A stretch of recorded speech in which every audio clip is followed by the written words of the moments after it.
obviously, the reason I'm doing the details why I'm doing it is because I know that this, when I do the lives, it mirrors my video. So telling you about left foot and right foot is kind of pointless, because this that I'm actually picking up is my left foot. It actually is my left foot. However, I know if you're watching it will, on the live, it looks like my right, okay? So, I will run through Chon Gi first. I know it's going to look backwards, a bit weird, okay?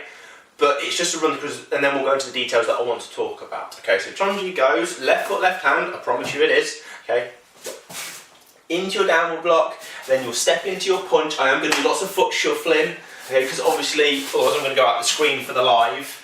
Okay, yeah, down to the front with my left, punch off to the back with my right, punch under, into my middle block, punch this way, punch to the back with my left, punch round, middle block, 2 punches forwards and 2 punches back. Okay, like I say, if you're watching the live, you know that looks weird and wrong because it is mirrored. If you're watching on YouTube later from the big camera, you'll know that is the right way around to do it, but you know the foot shuffling and all that is terrible and shouldn't be there, yeah? This is the bits that I want to talk about, okay? Number 1, the downward blocks. The detail I want to highlight is when we are doing our downward blocks, okay, here, we want you guys to get to double folds, which at about green belt you should have seen a couple of times, you should have had a good go at, you would have heard me mention, but it's something we need to get down, okay? So, when you learn Chon Gi, we're absolutely fine for you to go Chon Gi, shoulder, block, yeah? And this hand that doesn't do anything just sort of connects, yeah, to the bottom of your ribs or just above your hip, yeah? So we sort of go 1, bam, yeah? This one goes down to the block and that one just connects, okay? You'll then go into your punches, and then when you do your punches, this is already where it should be on my back rib, or my bottom rib, should I say. So when I go fold, lots of people, when you're learning this, go hand folds, long turn, block, yeah? And red belts, I've got no problem with you doing it that way. Actually, yeah? I've got no problem with this if you're a red belt. It's fine, as long as you're turning the right way and using the right hand and the right foot and all that, brilliant, okay? The trouble comes, okay, when you're a little bit higher grade and we want this double fold, okay? So once you've gone from that punch, the punch comes onto your shoulder as normal, however the other hand is going to extend, okay, into this shape for when we turn and block, okay? So what we want to do is, I'm going to come closer because it's all arm stuff for this, I want to have people get out, oops, I'm going to sit a bit taller, or, better plan, point it down a bit. Now that was my exposure. Okay, so what we want to get out of the habit of is people going from their Chon Gis or from their punches, and just going shoulder, turn. Okay, we want you to go shoulder and lift. Okay, and basically elbow to elbow connects. Okay, so when you turn it into your next block, one comes in, one goes out. Okay, it becomes a push-pull motion. Okay, not just an arm, yeah, just flinging out into a downward block shape. Okay, so we want that, because you notice when we do punches, it is 1 in, 1 out. When we do chop punch in basics, you see this elbow to elbow fold, same for this, okay? Elbow to elbow, one hand on shoulder, other hand extends, yeah? That's what we're after, okay? That is detail number 1, okay? So as long as you know your pattern, if you don't, go see the details I put out there, go see the forms I put out there, go see the form I put out there, go do them. Okay, but this is the intricate bits and pieces, okay? That being detail 1 within Chon Gi, and it happens a lot later on when we talk about these double folds, okay? Detail number 2 is what you can see I'm doing with my blocking arm, okay? It does not extend straight, okay? Generally speaking, any straight arm technique that is not a punch being, well, actually that's not true, is it? Basically, we have certain things within our system that are, like I say, punches are straight arm. Punches have always been straight arm. Spears are straight arm. Okay, but we have lots and lots of bits and pieces that are not. So things like knife blocks and middle blocks and supported stuff and okay, you notice you've got a bent elbow. Okay, but it's this V shape. Okay, There is on occasion times where it's in between. So it's not a straight arm, but it's not that shape either. Downward block is one of them. Okay, so when you've done your double fold here and you come down to your downward block, okay, that is not a straight arm. Okay, the reason not straight arm is because if you get into the habit of straight arm blocking, okay, if that ever actually does connect with something, it really jars your elbow, and it's weaker than you think it is, because as soon as it's straight, it's got no give anywhere. So all it does is it folds back. Okay, and some of the muscles around here are kind of disengaged when you're locked out. Hey, it's be tense from the tricep down the arm, but you block here. You're having a slight angle in your arm. It is not this. Okay, it's not that V shape turned over. That's really weird. That feels really strange having it that way around. Yeah, or where you normally have these supported spears. It's a slight bend in the arm. Okay. You also see it later on in things that have these sort of double face punches. Okay, again, they are not locked out. We are not doing this. Okay, yeah, we have an angle. Okay, it's not this, but they're not locked either. It's somewhere in between. Okay. For downward block, for what we are doing, what I'm talking about today, those are the two details I want people to maybe think about putting in if you're not doing it all. Okay. So when you hit those down blocks, double fold up here. Notice that at this point that backhand is straight, that's fine. But when it comes out, this top one comes out to block, okay, it is not. Okay, you have an angle in it.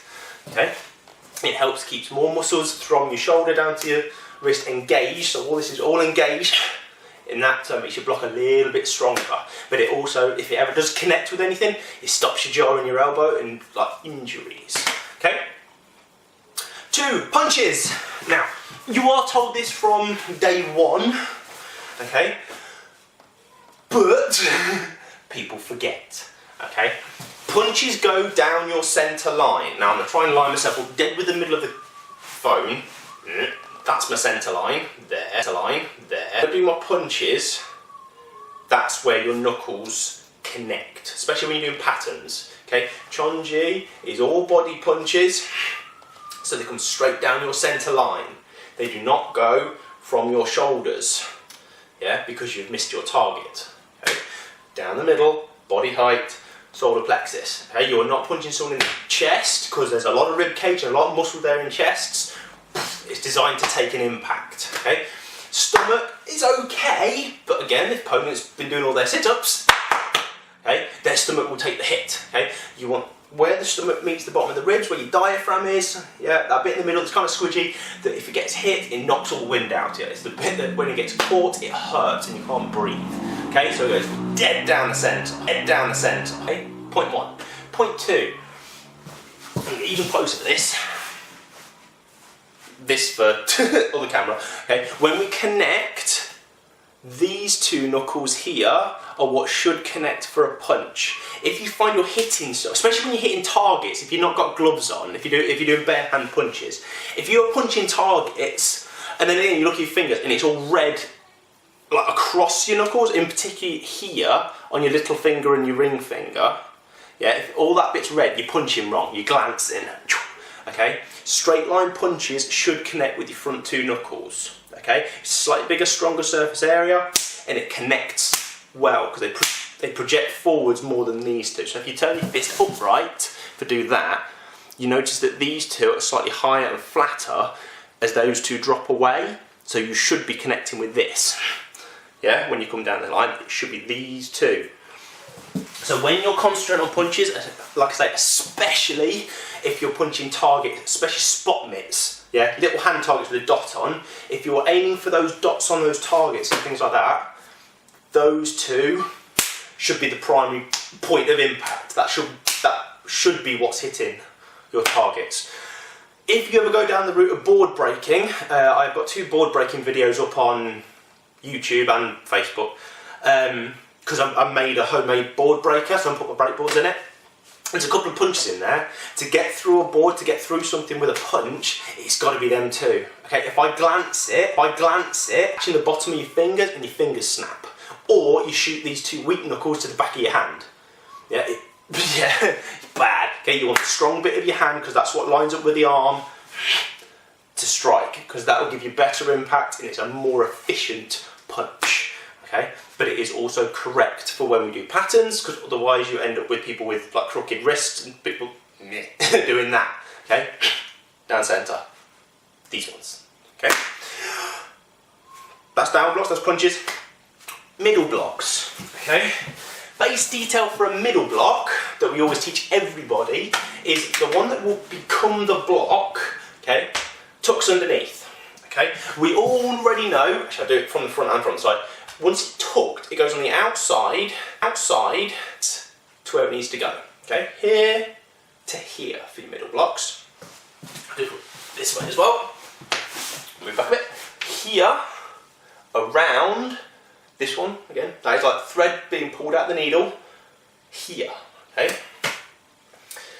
We know this. We know we do not go under ping. Yeah, that's rubbish. It is not blocking anything. It must go around so it catches everything that's coming down this centre line. Yeah, that's why we do it that way. Okay. Here's the details I want to get to. Detail one that I used to do when I was learning this, and I got told off for it a lot. It took me forever to figure it out. When you do that, this back edge from elbow to knuckle should be roughly straight. If you tense up your arm and you find that you get this, yeah, and your knuckles dip forwards, it's wrong. Okay, it means that is now a weak joint, the hand is now weak. Okay, so if that's the thing that connects with a punch or a kick coming in, you just pop your wrist. Okay, but it's just bad technique. Okay, so it comes under, it should be a flat arm here, and it should be a flat arm there. Okay, that's what it should be.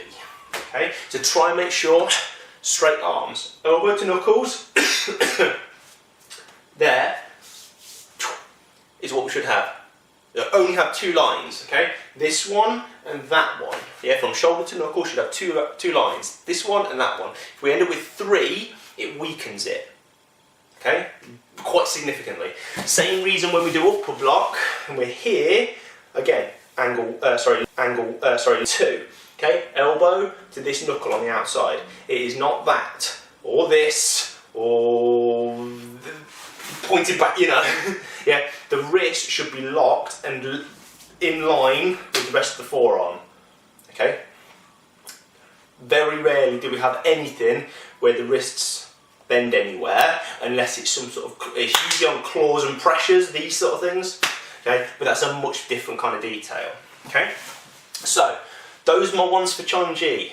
If you're not doing those things and you are up in the blues, purples, browns and ups, I suggest you start thinking about making sure that you put them in, okay? Double folds on downward blocks, definitely. Soft elbow, okay, or jarring, because it shouldn't be a straight joint, it should have a slight bend in it. Not a big bend, little bend, okay? Punches, front two knuckles are what you impact with, and should be down your centre line. Okay, if they're punching from the shoulder or they're out here, okay, it's not right. If it's the right height, but it's off to the side, again, it's glancing blows, it's not doing what it should. Should be central, okay, down your middle line. Okay, and the third one for the middle blocks, it must go around, okay, and no one doing that with a wrist, okay, not for that block. Yeah, straight arm, the back edge. Okay, right. That's Chon Gi done. Okay, which means I'm gonna move. I will do the quick run through. Again, footwork is incorrect from how the live perceives this because it's mirrored. Okay, but I'm gonna run it and then I'm gonna go through the details. Okay. Again, if people are watching this and you've got any questions, been nearly down too long. Please ask. Okay, that's what I'm here for. Okay, but this is the deal. Chon Gi, tango and goes, knife block with your left, punch, knife block with your right, punch, down block to your front with your left, then one punch, two punch, three punch. I'm going to shuffle back a little bit so you can see. Hands come to front hip, long turn, double block, punch, opposite side, double block, punch, then off to the back, downward block, upward block, same hand, second upward, third upward, fourth upward block, open, turn and chop, step into your punch, hands, turn and chop, into your punch. Okay? Like I say, there's no point me trying to teach left and right because the video is flipped on the live. Obviously, if you see this on YouTube, it won't be, but you can appreciate my point. Okay. If you're not used to these patterns, it does also mean that you can see that Tangun is that fraction more challenging than Chon Gi. It's got more moves in it, it's got more new stuff, but it's another grade higher, or set of grades higher, so it should be more challenging. Okay, right. Details. Knife block being the first. Okay. Oh, Mr. Finlow's back on here. He's popping up. I just like to wave at him. No, Mr. Finlow. I used to train with Mr. Finlow at the club, which seems like forever and a day ago. It's 15 plus years, I think, since I've seen him. Lovely gentleman. Okay. When we come to knife blocks, which is the point I was getting on to, okay, things that I always mention: hand that tucks in, palm, faces face, not away. It's not flat on my chest. Here. Backhand is up. Personally, I like the shark fin idea. Okay, so or if I'm going that way into my knife block, okay, my palm here would face the front. Okay, I don't mind if it faces away. It does not face the way you're going, because then it doesn't actually have to twist to get to it. It's got everything turns. Yeah, you notice how my front hand 180 spins pretty much, and then again from there that one curves in. Okay, that's what we're after. Okay, both hands rotate into the position that they're going to. Okay, with like here and here. Hang on, figure this out. It's not that way round. Yeah, palm down and palm up, just to make this a quick swish. Okay, they rotate as they go. Okay, which we should know. Yeah, people are doing Tangun and they see this. You should know that, hopefully. If you didn't, now is the time to definitely get the put in. Okay. Detail. This is the detail I want to talk about. Hand shapes. Okay, I'm even closer for this. See my ugly mug. Okay, hand shapes for knife blocks. Okay, get rid of that because it's going to annoy me. Okay, this. Okay, when we do our knife blocks, okay, our fingers, okay, connect. All of them. All of them. Keep seeing people doing that. Okay, and this. And that, and things, yeah, it's really irritating. Oh, and this. No, stop it. Okay, hands in. They are knife hands, so they must be like a blade. They are not like a spider. Okay, tuck your fingers in. Every single finger should touch. Okay, they all connect. Thumb. There's a few options. Personally, I fold mine. Okay, now you can see that like that. Okay, I'll show it to big camera as well. Hello, big camera. Okay, I don't do this, or try not to do that anyway. But it has an angle, and then I've got it. The end of my thumb connects with this like outside of this knuckle here.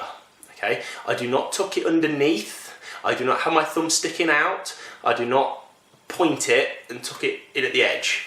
Okay?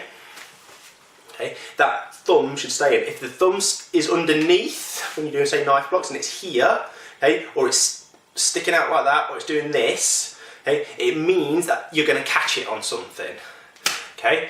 If you actually use this, yeah, probably wouldn't use a knife block for very many things, but if you did use this, if the thumb sticks out, it's easily catchable on something, it just pops and snaps. Okay, this idea of having thumb sticking out is equal to why we don't punch with our thumbs in fists. Yeah, because you connect on something and then your thumb snaps. Okay, because all the pressure goes through it. Okay, thumbs in punches we tuck underneath and out of the way because you connect with your knuckles. Yeah, not your thumbs. Knife blocks, they stay at the side because this bit is what connects, this bit is what is going to do the blocking action, so that means your thumb can stay out of the way. Okay, as soon as we do this or that, you get it wrong, okay, that's what's going to get caught. Okay, keep that thumb tidy on those knife blocks. Okay, Tangun, when you're doing punches, Punching the same, it goes down your middle line. I'm very, very central for this. There, okay? Face punches. Chon Gi and every other pattern until you get to black belt are body punches. Tangun is the exception, okay? Square in the face, okay? Those knuckles I want to kind of be on eye line, okay? Or, you know, this bit fits quite squarely on the nose. Yeah, we're not punching them just on the chin, okay? And we're not doing that. Usually, okay? So on your height, punch down the middle, 2 knuckles connecting first, not pinkies, okay? Double block is effectively a knuckle block and an outward middle block. But again, we've got to mimic shape, so I'm going to come back a bit for this bit. Okay, when we do a normal upper block, okay, there's that angle, covers my ear, it's over this side of my head as well, my knuckles cover this ear. Okay, I'm not doing that, that's rubbish. Okay, which means that when we do this double block, mimic a dodgy back stance from here, on my knees, okay, same idea, that covers my head, that's got an angle to it, it covers far side when I'm looking where I'm going, and then that outward middle block is the same as my knife block in terms of shape. Yeah, that's a knife block, that's a double block. Okay, you notice that front hand or front arm does not change shape between the two. Yeah, you're just closing your hand. Yeah, this back arm is what does the changing. Okay. Second, mind you of, when we do that hip fold here, the hand that's on top will be the one that goes forwards. Yeah? If it's on top, closest to my face, that's the one that will be at the front. Okay? So left hand on top, left hand's going to block. Punch. When you go the other way, right hand on top, right hand in front. Okay? It matches, it mirrors, it mimics. Okay? It's got to be consistent. Okay? The rest of the pattern's quite easy. Okay? The rest is all down and upper blocks, punch at the end. Okay? And then for that last upper block when it connects. The only thing I want to point out, which again is something you should know at this point, but when we do these cross folds up for this pattern and the next, think like you're wearing 2 watches. Okay? So you've got the time on this watch and the time on that watch. Okay? Which means here, the watch face is pointing over the back of my head.